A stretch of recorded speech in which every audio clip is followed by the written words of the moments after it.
Hello students, welcome to our channel science zone by Ushachal. तो बच्चों, आज हम कक्षा 10 का पाठ 6 जैव प्रक्रम के बारे में पढ़ेंगे। तो बेटा, सबसे पहले बात आती है कि जैव प्रक्रम। सबसे पहले हमें पाठ का जो नाम होता है उसके बारे में पता होना चाहिए, यानी कि जैव प्रक्रम क्या होता है। तो हम किसे कहेंगे जैव प्रक्रम? वे क्रियाएं,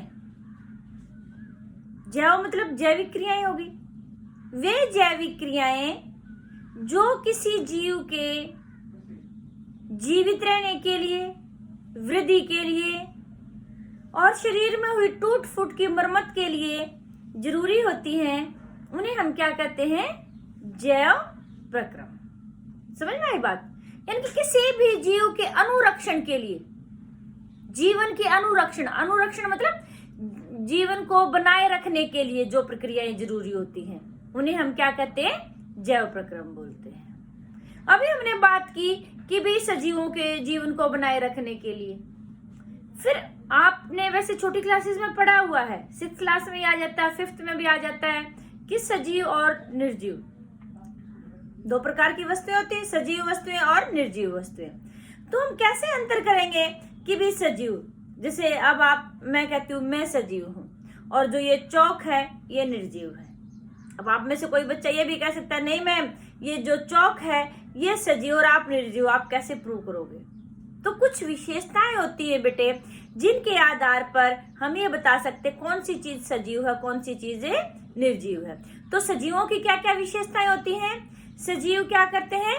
वृद्धि करते हैं। इसका विपरीत निर्जीव में हो जाएगा, यानी कि जो निर्जीव है वो वृद्धि नहीं करते हैं। अगला है पॉइंट कि सजीवों को पोषण की जरूरत होती है, निर्जीवों को पोषण की जरूरत नहीं होती। जैसे अब ये चौक है, इसको आप कितने साल डिब्बे में बंद करके रखिए, ये मरेगा नहीं, ये जैसा है ऐसा ही रहेगा, ठीक है ना। लेकिन कोई सजीव है, उसको आप एक दिन खाना नहीं दो, 2 दिन नहीं दो, तो मान लो आपने 1 हफ्ते तक उसको कुछ खाना पानी कुछ भी नहीं दिया, तो क्या हो जाएगा? वो मर जाएगा। क्यों? क्योंकि ऊर्जा नहीं मिल रही है उसको, और जीवित रहने के लिए क्या चाहिए? ऊर्जा चाहिए, ठीक है। तो अगला पॉइंट जो है सजीव निर्जीव के लिए, कि सजीवों में श्वसन की प्रक्रिया होती है, निर्जीवों में श्वसन की प्रक्रिया नहीं होती है। सजीवों में क्या होता है? सजीव अपने ही जैसा दूसरा जीव उत्पन्न कर सकते हैं। कौन सी प्रक्रिया के द्वारा? प्रजनन के द्वारा। लेकिन निर्जीव चाहे तो इसको हम चाहे कितने साल रख लें, इससे दूसरा चौक पैदा नहीं होगा। निर्जीव जो है अपने ही जैसा दूसरा जो वस्तु नहीं बना सकते हैं, ठीक है। सजीवों में जो एक और प्रक्रिया होती है उत्सर्जन की प्रक्रिया, यानी कि उनके शरीर में जो अपशिष्ट पदार्थ बनते हैं उनको शरीर से बाहर निकाल सकते हैं। लेकिन निर्जीवों जो होते हैं बेटे, वो नहीं निकाल सकते, ठीक है। सजीवों में गति होती है, निर्जीवों में गति नहीं होती। वैसे तो आपने पहले पढ़ी हुई थी, लेकिन एक बार फिर रिमाइंड कर दिया है। अच्छा, फिर आपने छोटी क्लासेस में एक चीज और पढ़ी हुई है, एक कोशिकीय जीव और बहुकोशिकीय जीव। एक कोशिकीय जीव यानी कि जो एक कोशिका से मिलकर जिनका शरीर बना है, एक ही कोशिका का शरीर है उनका, उनको बोलते एक कोशिकीय जीव। और बहुकोशिकीय जिनका शरीर 2 या 2 से अधिक कोशिकाओं से बना है, तो उन्हें बोलते हैं बहुकोशिकीय जीव। अब बेटा, जो एक कोशिकीय जीव है, जैसे आप उदाहरण बता सकते हैं, अमीबा, पैरामीशियम, ये आपके एक कोशिकीय जीव है। इनमें क्या होता है बेटे, एक कोशिकीय जीवों में, कि भाई उनके शरीर में कोई विशिष्ट अंग नहीं होता है विभिन्न क्रियाओं के लिए। तो जैसे आपसे पूछा है, मैंने अभी कहा कि भी जैव प्रक्रम जो प्रक्रियाएं जरूरी हैं। अब उदाहरण पूछ ले तो जैव प्रक्रम के कौन कौन सी हो गई आपकी? पोषण, श्वसन, उत्सर्जन, ये सब आपके जैव प्रक्रम के उदाहरण हैं, ठीक है। तो जो एक कोशिकीय जीव है, उनमें जैविक प्रक्रियाओं के होने के लिए या जैव प्रक्रम के लिए विशिष्ट अंग या उत्तक नहीं होते। लेकिन बहुकोशिकीय जो जीव हैं, उनको विशिष्ट अंग या उत्तक की जरूरत पड़ती है। जैसे अब हम हैं, श्वसन तंत्र हमारा अलग है, जो हमारा पाचन तंत्र अलग है, उत्सर्जन तंत्र हमारा अलग है, तो अलग अलग तंत्र की जरूरत है, अलग अलग अंग है उसके लिए। श्वसन के लिए जैसे हमारे फेफड़े हैं, हम नाक के द्वारा सांस लेते हैं, और पाचन के लिए हमारा पूरा पाचन तंत्र है, आमाशय, जो हमारा ये भोजन नली, सारा सब कुछ मिला के आता है, ठीक है ना। तो लेकिन जो बेटे एक कोशिकीय जीव है उनमें कोई विशिष्ट अंग या ऊतक नहीं होता है। ऐसा क्यों? क्योंकि जो एक कोशिकीय जीव है उनका शरीर एक ही कोशिका से मिलकर बना है, तो उनका जो एक कोशिका पूरी की पूरी जो बाह्य वातावरण है उसके संपर्क में रहती है, तो वहां पर विसरण की प्रक्रिया से स्वतः ही पदार्थों का आदान प्रदान हो जाता है। अब विसरण भी आपने पहले पढ़ा हुआ 9th क्लास में कि कोई भी वस्तु, ठोस, द्रव या गैस कोई भी हो, वो उच्च सांद्रता मतलब अधिक मात्रा से कम मात्रा की तरफ अपने आप गति करती है, तो इस प्रक्रिया को क्या कहते हैं? विसरण। तो वहां पर तो एक ही कोशिका है और वो पूरी की पूरी जो है वातावरण के संपर्क में है, तो इसलिए क्या होता है? विसरण प्रक्रिया से बाहर से पदार्थ अंदर और अंदर से बाहर चले जाते हैं, ठीक है। लेकिन जो बहुकोशिकीय जीव है बेटे, इनका शरीर 2 या 2 से अधिक कोशिकाओं से मिलकर बना है, तो वहां जो होता है सभी कोशिकाएं सीधे तौर पर पर्यावरण के संपर्क में नहीं होती हैं। तो जो अंदर वाली, ऊपर वाली, जो सतह वाली कोशिकाएं होती हैं वहां तो विसरण से संभव है, लेकिन जो अंदर कोशिकाएं हैं वहां तक पदार्थों का आदान प्रदान कैसे हो? तो इसीलिए जो बहुकोशिकीय जीव हैं उनमें क्या होता है? विशिष्ट ऊतक या विशिष्ट अंग की जरूरत होती है। समझ में आई बात? ये आपका एनसीईआरटी का क्वेश्चन भी है कि जो एक कोशिकीय जीव है उन्होंने विशिष्ट अंग की जरूरत नहीं होती, लेकिन बहुकोशिकीय जीवों को होती है। तो समझ में आ गया होगा आपको। और ये सजीव निर्जीव वाला भी आपका एनसीईआरटी का क्वेश्चन है पेजेस के बीच का, तो आपको ये भी समझ में आ गया होगा और ये भी पता चलेगा कि जैव प्रक्रम क्या होता है। फिर बेटे बात आती है आपकी कि भाई हम जो जैव प्रक्रम के उदाहरण किए थे, सबसे पहले हम बात करते हैं पोषण के बारे में। पोषण भी जैव प्रक्रम का एक क्रिया है ये हमारी। तो बात आती है कि भी पोषण क्या होता है। कई बच्चे कहते हैं कि पोषक तत्वों को ग्रहण करना पोषण कहलाता है। कई तो सीधा यही कह देते हैं कि खाना खाना पोषण कहलाता है। नहीं, खाने में तो कई बच्चे मिट्टी खा, छोटा बच्चा होता है वो मिट्टी भी खा लेता है, तो क्या पोषण हो गया? उसका खाना हो गया वो? नहीं। यानी कि पहली तो बात आप ये कहेंगे पोषक तत्वों को वह प्रक्रिया, कैसी प्रक्रिया है ये? जैविक। क्योंकि जीवों के अंदर जो प्रक्रिया होती है बेटे, वहां पर एक शब्द लगाना आप जब परिभाषा देते हो, जैविक प्रक्रिया, ठीक है। अब इसमें रासायनिक क्रिया भी होती है, उपापचयी प्रक्रियाएं होती, तो इसलिए जैव रासायनिक भी बोल सकते हैं आप साथ में, और अच्छा रहेगा। आप अभी सीधा यही बोलेंगे, वह जैव रासायनिक प्रक्रिया जिसमें कोई जीव पोषक तत्वों को ग्रहण करता है और उनका उपयोग अपने शरीर की विभिन्न गतिविधियों के लिए करता है, क्या कहलाता है? पोषण। तो कई बच्चे इसका परिभाषा देंगे कि भी भोजन ग्रहण करना, ये तो बिल्कुल गलत हो गया। फिर कई परिभाषा देंगे पोषक तत्वों को ग्रहण करना, अब तो मैडम बिल्कुल ठीक है। नहीं, हमने ग्रहण तो कर लिया और फिर हम उनका मान लो प्रयोग नहीं करेंगे। हम भोजन ग्रहण किस लिए करते हैं बेटे? ऊर्जा के लिए करते हैं। अब उसमें से ऊर्जा नहीं निकली और उसका हमने प्रयोग नहीं किया अपने शरीर की गतिविधियों के लिए, तो क्या वो पोषण कहलाया? नहीं।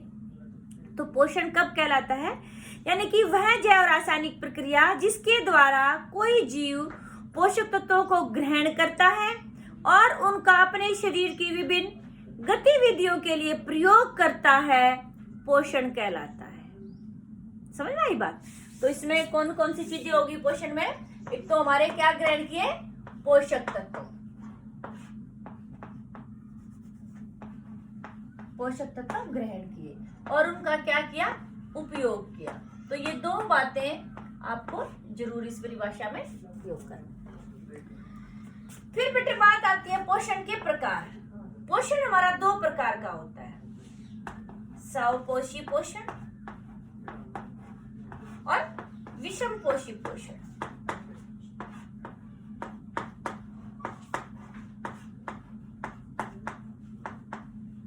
ठीक है, तो ये करने से पहले हम ये पोषण के दो प्रकार, हमारा स्वपोषी पोषण और विषमपोषी पोषण। उससे पहले एक बात आती है कि भी जो सजीव है, अभी हमने कहा कि पोषण क्या होता है। अब सजीव अपना पोषण कैसे प्राप्त करते हैं बेटे? आपने देखा होगा कि भी छोटी क्लासेस में पढ़ा है कि जो हरे पौधे हैं वो अपना भोजन अकार्बनिक पदार्थों से बनाते हैं, तो उन्हें क्या कहते हैं? स्वपोषी। और हरे पौधों को छोड़कर बाकी सभी जीव, उसमें हम भी आते हैं, वो अपने भोजन के लिए प्रत्यक्ष या अप्रत्यक्ष रूप से पौधों के ऊपर निर्भर करते हैं, यानी दूसरे जीवों पर निर्भर करते हैं अपने भोजन के लिए। तो उस पोषण को हम क्या कहते हैं? विषमपोषी पोषण। इनमें बेटा कई बार अंतर भी आता है स्वपोषी पोषण और विषमपोषी पोषण में, यानी कि पोषण की वह विधि जिसमें कोई जीव अपना भोजन अकार्बनिक पदार्थों से तैयार करता है, विषमपोषी पोषण कहलाता है। और पोषण की वह विधि जिसमें कोई जीव अपना भोजन कार्बनिक पदार्थों से प्राप्त करता है, विषमपोषी पोषण कहलाता है। अगला, स्वपोषी पोषण के लिए क्या होता है बेटे? सूर्य के प्रकाश की आवश्यकता होती है। विषमपोषी पोषण के लिए सूर्य के प्रकाश की आवश्यकता नहीं होती है। स्वपोषी पोषण के लिए क्लोरोफिल यानी कि हरित लवक जिसे आप कहते हैं, क्लोरोफिल भी कह सकते हैं, क्लोरोफिल की आवश्यकता होती है। और विषमपोषी पोषण में क्लोरोफिल की आवश्यकता नहीं होती है। ठीक है बात? अच्छा, स्वपोषी पोषण का उदाहरण हम क्या देंगे? किसमें होता है? हरे पौधों में। और कुछ बैक्टीरिया होते हैं बेटे जिनमें भी हरित लवक यानी कि क्लोरोफिल पाया जाता है, उनमें भी होता है। और विषमपोषी पोषण में तो आप कुछ भी कह सकते हैं, कुत्ता, बिल्ली, मनुष्य, हाथी, शेर, कुछ भी कह सकते हैं आप। अच्छा, वे जीव जिनमें स्वपोषी पोषण होता है उन जीवों को क्या कहते हैं? स्वपोषी जीव। और जिन जीवों में विषमपोषी पोषण होता है उन जीवों को बोलते हम विषमपोषी जीव। समझ आई बात?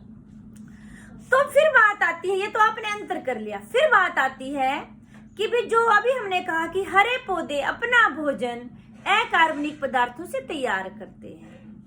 अब हम इस प्रक्रिया को थोड़ा सा विस्तार से करेंगे। वैसे तो आपने 7th क्लास में भी पढ़ी हुई है बेटे कि भी हरे पौधे अपना भोजन कैसे तैयार करते हैं। तो प्रक्रिया कौन सी थी? प्रकाश संश्लेषण। तो अभी हम विस्तार से प्रकाश संश्लेषण के बारे में पढ़ेंगे, यानी कि प्रकाश संश्लेषण क्या है। ये बेटा इंपॉर्टेंट क्वेश्चन है। ये आपका इसकी परिभाषा भी आ जाती है, कई बार खाली समीकरण भी आ जाता है। और ये 4 नंबर में आपका ये आ जाता है कि भी इसको विस्तार से समझाइए, या फिर कौन कौन से चरण होते हैं इसमें। पहले तो हम इसकी परिभाषा करेंगे, नाम में ही क्लियर है बेटे। प्रकाश संश्लेषण, प्रकाश मतलब सूर्य के प्रकाश में, प्रकाश की उपस्थिति में, संश्लेषण मतलब बनाना। अभी मैंने बताया था आपको, सजीवों में कोई प्रक्रिया होती तो कैसी प्रक्रिया होती है? जैव प्रक्रिया। और कोई चीज बनती या टूटती है तो रासायनिक प्रक्रिया भी होगी साथ में।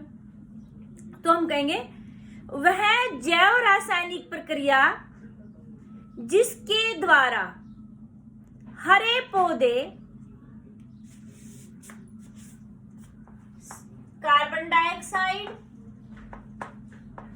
व जल की सहायता से सूर्य के प्रकाश और क्लोरोफिल की उपस्थिति में अपना भोजन ग्लूकोज बनाते हैं।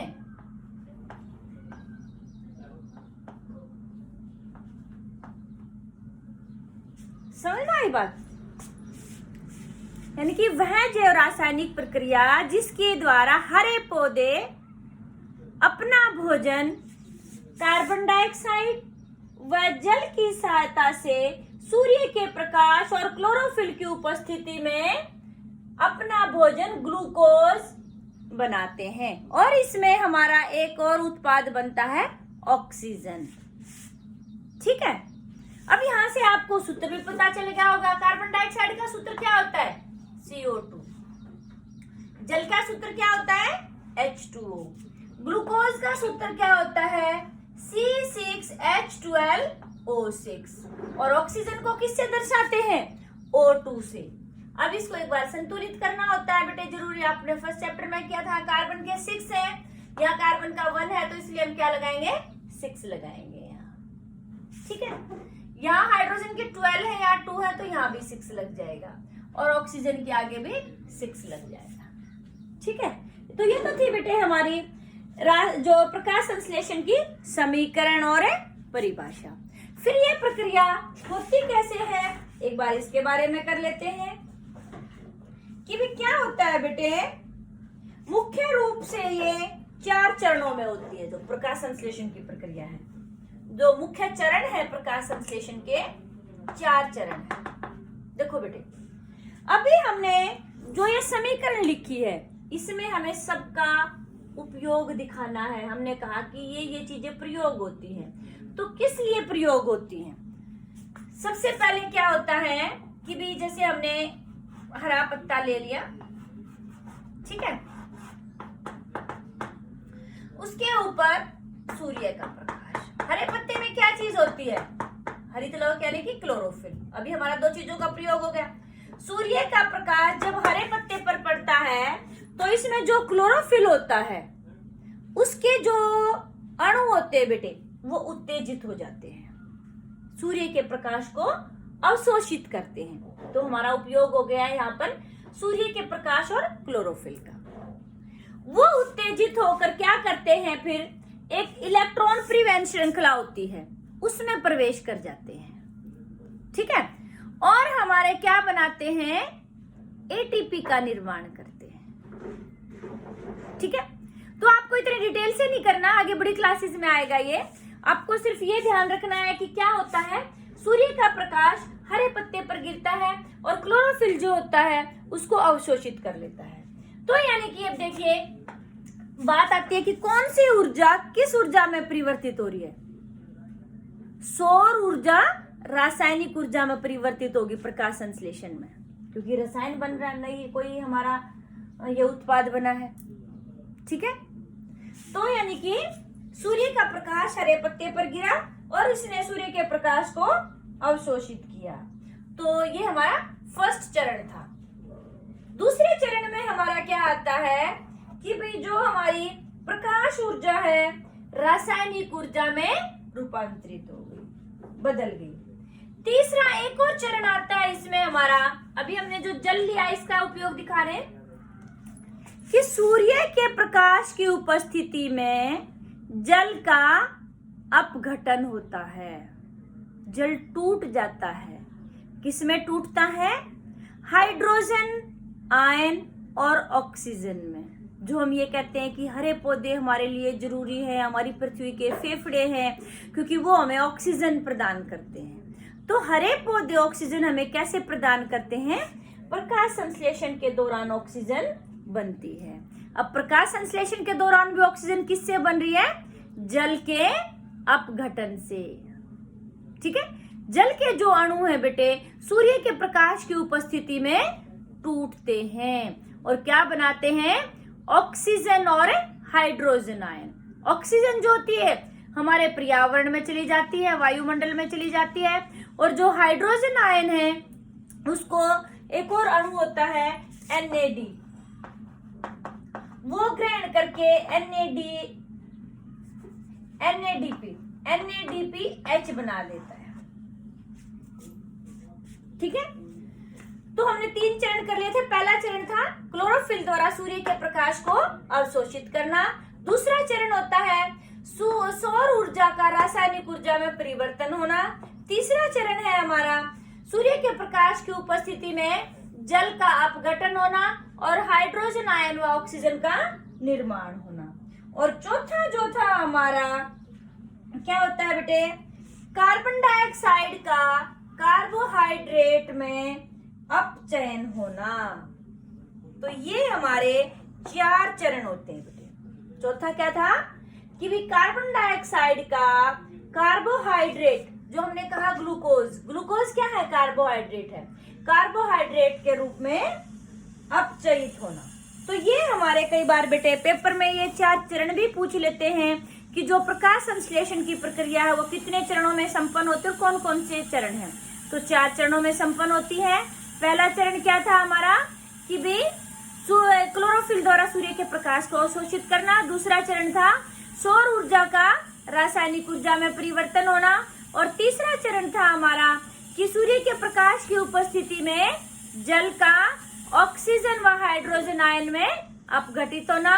और चौथा था कि भी कार्बन डाइऑक्साइड का कार्बोहाइड्रेट के रूप में अपचयित होना। ठीक है बेटे, समझ में आई आपको बातें? अच्छा, फिर आती है बात आपकी कि भी जो प्रकाश संश्लेषण है इसमें कच्चे पदार्थ के रूप में कौन कौन से पदार्थ लिए जाते हैं? कच्चा माल, जो कच्चे पदार्थ कौन कौन से होते हैं और कहाँ से मिलते हैं और कैसे मिलते हैं? तो कच्चे पदार्थ हमारे कौन कौन से हो गए बेटे? कच्चे पदार्थ मतलब उस प्रक्रिया के होने से पहले जो अभिकारक होते हैं। तो कौन हो गया? कार्बन डाइऑक्साइड व जल। ठीक है।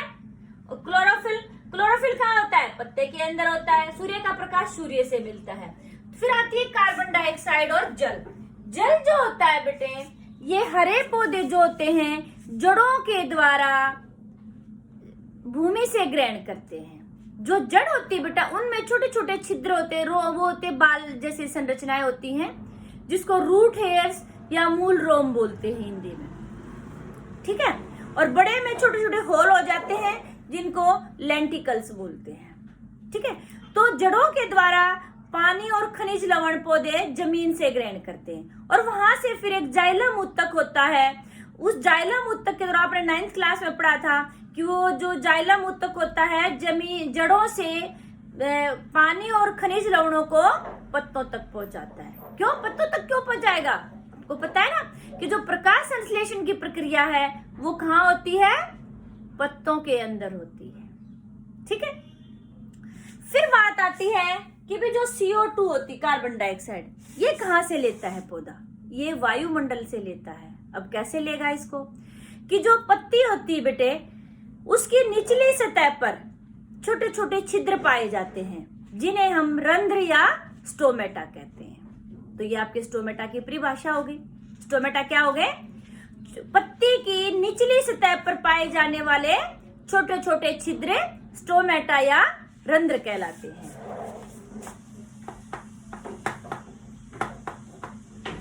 या रंध्र भी कह सकते हैं इनको। ठीक है। अब जो स्टोमेटा है बेटे, इनकी संरचना एक बार देख लेते हैं कैसी होती है। कि जैसे आपने घर में राजमा देखी हुई है तो राजमा के जैसी इनकी संरचना होती है ऐसी।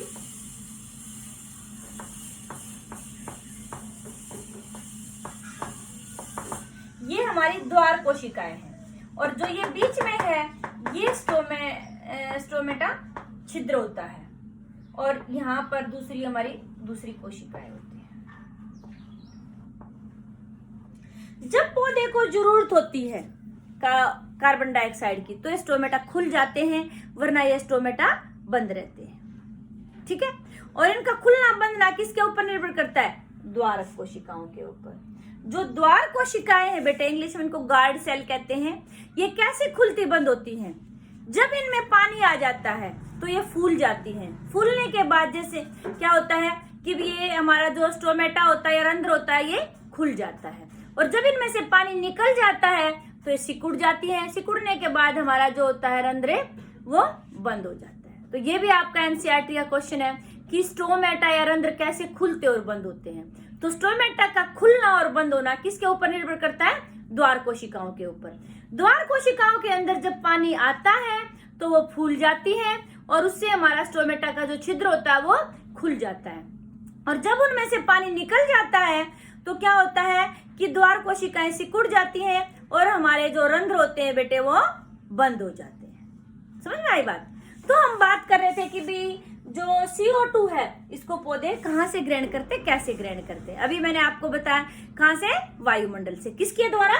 स्टोमेटा के द्वारा। जब स्टोमेटा खुलता है तो ये ये जो होती है CO2 पौधे के अंदर आ जाती है। फिर बात आती है कि भी अभी हमने पढ़ लिया कि स्टोमेटा क्या होता है। कई बार पेपर में आता है स्टोमेटा क्या है, इसके कार्य बताइए। तो पहला कार्य तो यही होगा कि भी गैसों का आदान प्रदान करते हैं स्टोमेटा, इसलिए स्टोमेटा को पौधे की नाक भी कहा जाता है। दूसरा कार्य होता है स्टोमेटा का कि भी पौधे के अंदर जो एक्स्ट्रा पानी आ जाता है, वाष्पोत्सर्जन की प्रक्रिया, पौधे से वाष्प के रूप में पानी का निकलना, वो भी किसके द्वारा होता है? स्टोमेटा के द्वारा होता है। ठीक है, तो यानी कि स्टोमेटा के दो कार्य हो गए। सबसे पहला गैसों का आदान प्रदान, नंबर 2 पौधों में वाष्पोत्सर्जन की प्रक्रिया है, वो भी किसके द्वारा होती है? स्टोमेटा के द्वारा होती है। ठीक है बेटे। अच्छा, फिर जो हमने अभी 4 चरण किए थे इसके प्रकाश संश्लेषण के, ये जरूरी नहीं है कि चारों चरण लगातार हों, कि भी लगातार एक बार सूर्य का प्रकाश ले लिया तो उसके जस्ट बाद ही जल का अपघटन हो। वो जो ले लिया है वो अंदर स्टोर रहता है। जैसे हम पापा को मम्मी को सैलरी मिलती है, जरूरी नहीं है कि घर में जिस दिन सैलरी आई उसी दिन खत्म हो जानी चाहिए, ऐसा तो नहीं होता है। हमारी जरूरत के हिसाब से हम, जैसे हमारी कोई डिमांड है, मान लो उस टाइम पर हमारे पास पैसे नहीं है, तो ये नहीं है कि वो डिमांड अभी के अभी पूरी हो। हम कोई चीज, मान लो हमारे पास ड्रेस नहीं है पूरी, हमें कहीं जाना है, तो 1 महीने में हमने क्या किया कि हमने अपनी ड्रेस ले आए। फिर हमारे पास शूज भी नहीं, लेकिन हमारा बजट अलाउ नहीं कर रहा, तो हम क्या करेंगे? हम शूज अगली बार में खरीद लेंगे, है ना? अभी टाइम बचा है जहां हमें पहनना है। तो ऐसे ही पौधे में भी होता है बेटा। ये चारों जो चरण होते हैं एक साथ नहीं होते, जरूरी नहीं, एक साथ हो भी सकते हैं और टाइम गैप लेकर भी हो सकते हैं। जैसे मरुद्भिद पौधे, यानी कि जो मरुस्थल में उगते हैं वो पौधे, उनमें क्या होता है कि वहां पहले ही पानी की कमी है, सबको पता है। तो क्या होता है बेटे, और वहां धूप भी बहुत ज्यादा होती है दिन के समय पर, तो वहां पर जो पौधे होते हैं ये जो कार्बन डाइऑक्साइड ग्रहण करते हैं, वहां जो स्टोमेटा खुलता है तो रात के समय खुलता है। कार्बन डाइऑक्साइड को रात के समय ग्रहण करके रख लेते हैं, क्योंकि दिन में खुलेंगे तो वाष्पोत्सर्जन की प्रक्रिया भी होगी, और वाष्पोत्सर्जन से पानी जो निकल जाएगा, पहले ही वहां पानी की कमी है, तो इसलिए वो क्या करते हैं, मरुद्भिद पौधे, उनके अंदर स्पेशल कैरेक्टरिस्टिक है, ये उनकी स्पेशल गुण है, ये विशेषता है कि वो अपना जो CO2 है कब ग्रहण करते हैं? रात को ग्रहण करते हैं, और फिर सुबह जब सूर्य का प्रकाश आता है, सूर्य के प्रकाश से वो फिर अपने प्रकाश संश्लेषण की प्रक्रिया को संपन्न करते हैं। ठीक है, तो आपको यहाँ से समझ में आ गया होगा कि चारों चरणों का एक साथ होना भी जरूरी नहीं, एक साथ भी हो सकते हैं, थोड़ा सा गैप लेकर भी हो सकते हैं। ठीक है, तो ये बात आपको समझ में आई बेटे। नेक्स्ट आपका आता है, एक बात और मैंने सुनी है, क्या ये बात सच है? ये कहा जाता है बेटे कि भी रात को पेड़ के नीचे नहीं सोना चाहिए, रात को पेड़ के नीचे भूत आ जाते हैं। क्या भूत आते हैं रात को पेड़ के नीचे? सुना है? सुना तो जरूर है, भूत भी आते हैं। कौन सा भूत आता है? CO2 का भूत आता है। फिर दिन में वो CO2 कहाँ चली जाती है? देखो बेटे, बच्चे क्या सोचते हैं कि पौधे ऑक्सीजन छोड़ते हैं और CO2 लेते हैं। अरे ये तो प्रकाश संश्लेषण की प्रक्रिया में होती है। बाकी पौधे भी जब शोषण करते हैं तो क्या करते हैं, वो भी CO2 छोड़ते हैं और ऑक्सीजन लेते हैं। ये भी पौधों में भी शोषण की प्रक्रिया तो ऐसे ही होती है। लेकिन रात में क्या होता है कि भी पौधे CO2 छोड़ रहे हैं और ऑक्सीजन ले रहे हैं, हम भी क्या कर रहे हैं, CO2 छोड़ रहे हैं, ऑक्सीजन ले रहे हैं। वहां पर ऑक्सीजन की कमी होगी, CO2 की मात्रा ज्यादा होगी, तो इसलिए वहां पर सोना हानिकारक हो सकता है। लेकिन दिन के समय फिर ऐसा क्या होता है, दिन के समय पौधे जो CO2 छोड़ते हैं उसका प्रयोग कहाँ कर लेते हैं, उनके अंदर जो CO2 बनती है उसका प्रयोग प्रकाश संश्लेषण में कर लेते हैं, क्योंकि प्रकाश संश्लेषण के लिए CO2 की जरूरत होती है और ऑक्सीजन वो छोड़ते हैं।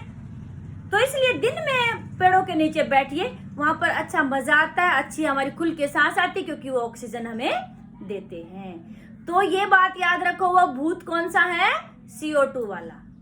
ठीक है, तो बेटा आपको उम्मीद है ये वीडियो अच्छी लगी होगी। फिर भी आपको कोई टॉपिक समझ में नहीं आया है तो आप कमेंट्स करके जरूर पूछें, और आपको ये वीडियो अच्छी लगी तो इसको शेयर और लाइक जरूर करें। इसका आगे वाला पार्ट हम नेक्स्ट वीडियो में करेंगे। थैंक्स बेटा।